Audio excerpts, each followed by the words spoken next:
গোপালগঞ্জের আজকের পরিস্থিতি জানব সহকর্মী আরিফুর রহমান সবুজের কাছে। সবুজ, সাধারণ মানুষের চলাচল তো বেলা গড়ানোর পর বেড়েছে। গতকালের ঘটনার প্রাণহানির বিষয়ে আইন শৃঙ্খলা বাহিনী কি কোনো ব্রিফ করবে কিনা?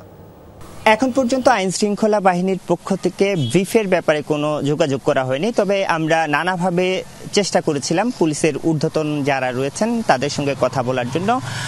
আমরা এখন পর্যন্ত জানতে পেরেছি প্রায় 14 জনের মতো গতকালের ঘটনায় গতকাল সন্ধ্যার আগ পর্যন্ত 14 জনকে অ্যারেস্ট করা হয়েছে। এরপরে আসলে ঘটনার পরিস্থিতি সামাল দিতেই আসলে পুলিশকে হিমশিম খেতে হয়েছে। গতকালের যে পরিস্থিতি ছিল সেই পরিস্থিতিতে, সেই বিবেচনায় গতকালকে ধারণা করা হয়েছিল যে এই ঘটনার পর পরিস্থিতি যখন নিয়ন্ত্রণে আসে তারপরে অভিযান চালানো হবে বা হয়েছে, এই রকম একটি বিষয় ছিল। কিন্তু সেই বিষয়ে স্পষ্ট পুলিশের পক্ষ থেকে এখন পর্যন্ত বলা হয়নি। পুলিশের ঊর্ধ্বতন যে কর্মকর্তারা আমরা যতটুকু জানতে পেরেছি, গতকাল ঘটনার প্রথম থেকেই ঢাকা রেঞ্জের যে ডিআইজি তিনি গোপালগঞ্জে অবস্থান করছেন, তিনি এখনো গোপালগঞ্জে রয়েছেন।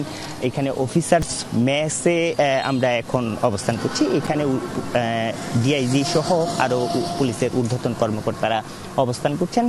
হয়তো তারা পরিস্থিতি পর্যালোচনার পর হয়তো এলাকাও পরিদর্শন করতে পারেন, এরকম আমরা জানতে পেরেছি। হয়তো তাদের পক্ষ থেকে পরবর্তীতে জানানো হবে। মামলার এক প্রক্রিয়া চলছে, এটিও আমরা জানতে পেরেছি। সার্বিক বিষয়ে হয়তো বিকেল নাগাদ তারা একটি ব্রিফিং দিতে পারেন। আর বেলা বাড়ার সাথে সাথে গতকালকে থেকে মানুষের মধ্যে জনমনে যে থমথমে অবস্থা বিরাজ করছিল, এক ধরনের আতঙ্ক বিরাজ করছিল মানুষের মধ্যে, সেই আতঙ্ক আসলে কিছুটা কাটতে শুরু করেছে। মানুষজন কারফিউ জরুরি প্রয়োজনে সকালে যেরকম ছিল তার চেয়ে মানুষজন বের হওয়া শুরু করেছেন।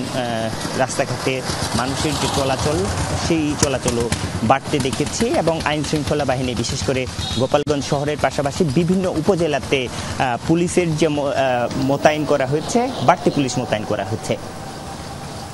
সবুজ, আপনাকে ধন্যবাদ।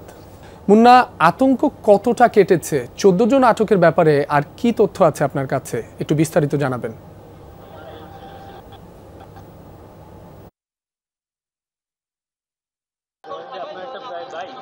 রাব্বি, আপনি জানেন যে গতকালকে গোপালগঞ্জে বড় ধরনের সংঘর্ষ হয়েছে।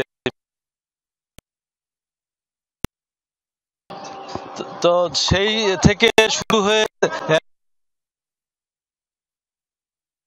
পুলিশ 14 জনকে গ্রেপ্তার করেছে। তাদেরকে আজকে জেল হাজতে পাঠিয়ে দেওয়ার কথা রয়েছে, যেটি আমার কাছে বলেছেন। সাথে সাথে কিছু কিছু লোকজন কিন্তু রাস্তায় বেরিয়েছে, বিশেষ করে টহল পুলিশ, সেনাবাহিনী, নৌবাহিনী এবং বিজিবি সহ সদস্যরা কিন্তু 10টার পর থেকে।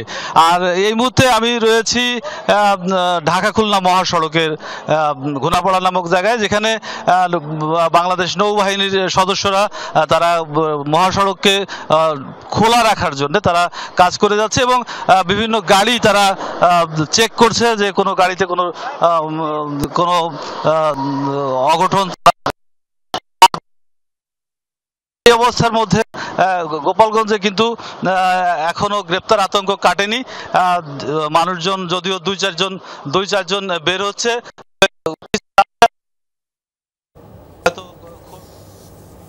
মুন্না, আপনাকে ধন্যবাদ।